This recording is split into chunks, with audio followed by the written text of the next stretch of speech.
Hey guys, kind of starting into spring, so I'm starting to do some upgrades on the olds that I had mentioned before.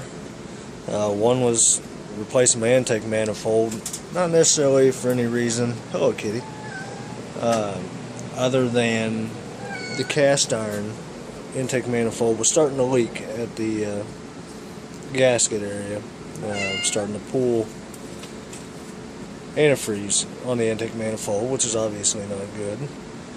So, being that I already had an Edelbrock Performer RPM intake off of an old motor, I'm just going to put it back. There's no reason to pull that 80-pound cast iron manifold off just to put it back on when I've got, what, a 20-something pound aluminum one that'll give me a little more performance down the road. I will have to play with the tuning on it because it's got stock cam and whatnot in it at the moment. So anywho, just an update on that.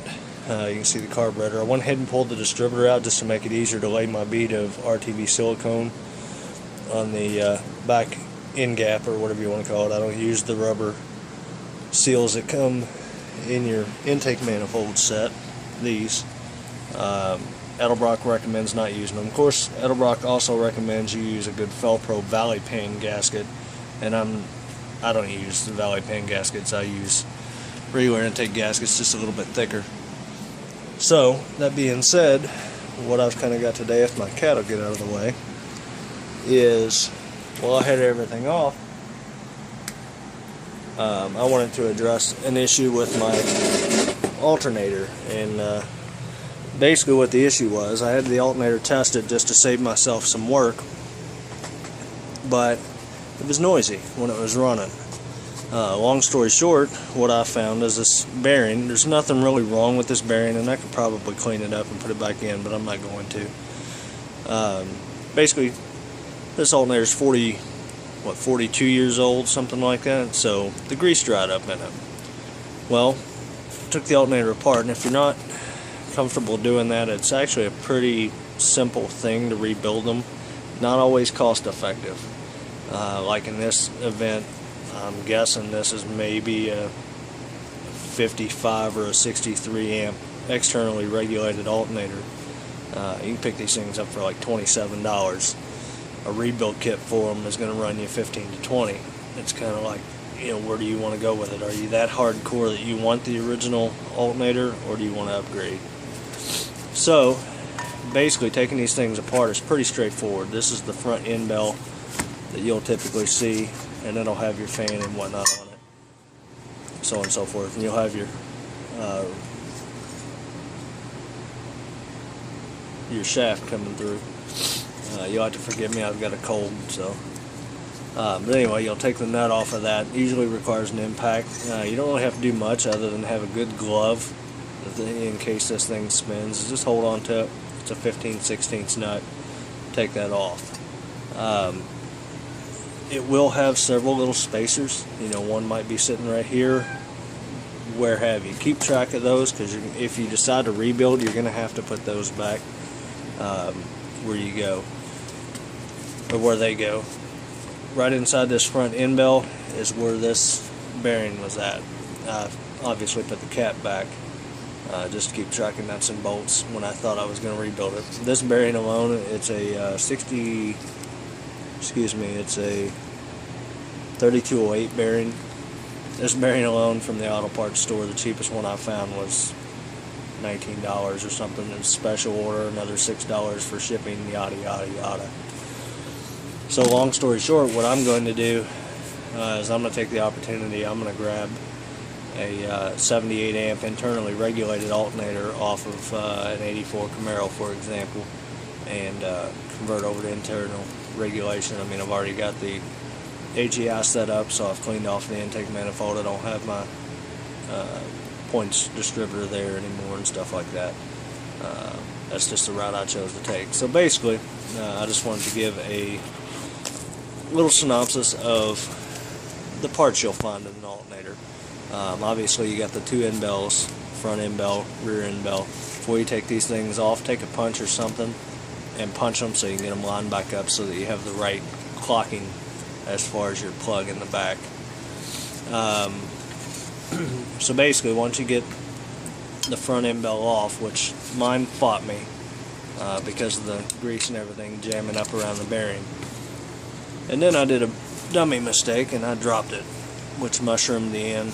I could take that to work and probably straighten that out, thread it, rethread it, or what have you. But again, the rebuild for this one is not necessarily cost effective. So I went ahead and disassembled this the rest of the way, just to kind of give you a idea of how an alternator works. There's several videos on YouTube that show that, but why not? So basically, an alternator creates AC voltage. Your vehicle runs on DC voltage. This is going to be your rotor, and basically what you're going to have as this thing spins is you have a positive, negative, north, south, however you want to look at it. This is called a commutator. This is where your brushes ride. So that being said, this is the AC side of this alternator. Inside you'll also have a field coil or an armature coil.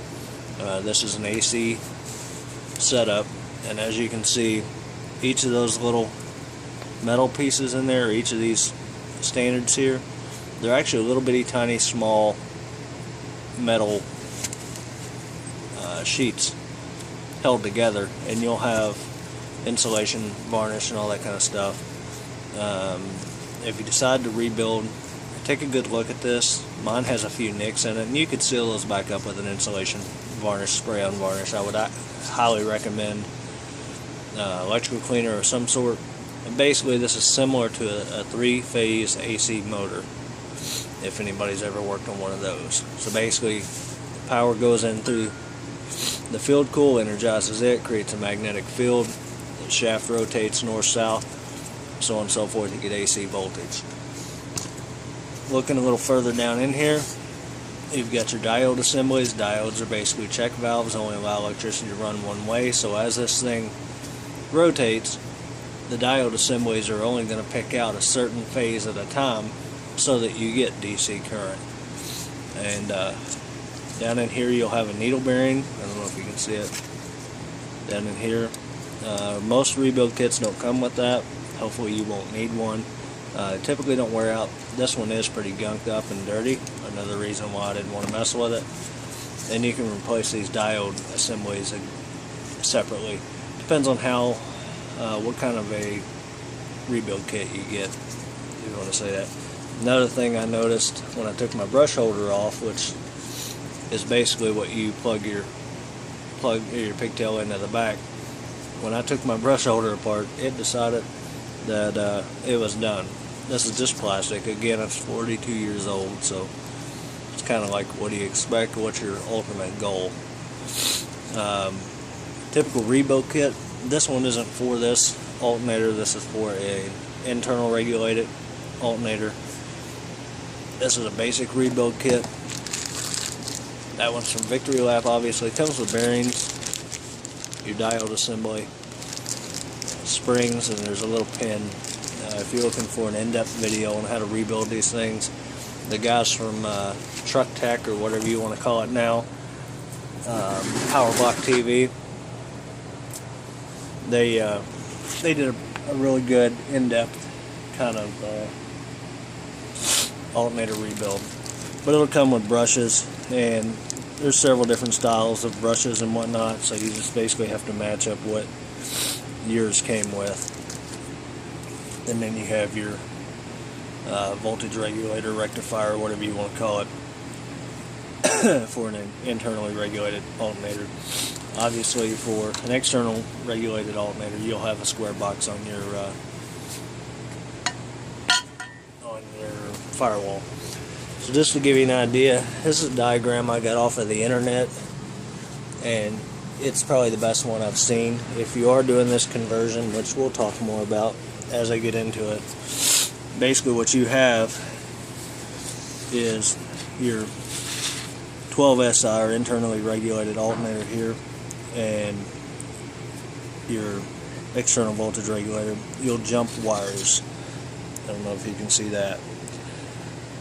Basically red to white, those are the ones that go down to your alternator, and then you'll have brown and blue. You're going to basically jumper the brown and blue together, crimp them together, and your red and white. When you get down here, you can see your diagram there. Once you get all that set up, it's pretty straightforward. Now some guys will jump, basically one of these is your sensing circuit. Some guys will jump from the battery posted on the back to, say, the number 2 terminal. I'm not going to do that. That's more of what you would do if you're looking for a one-wire setup. Alrighty, a lot of information quickly. Really not in depth, just kind of an overview, so you guys can see what one of these looks like taken apart. So stay tuned.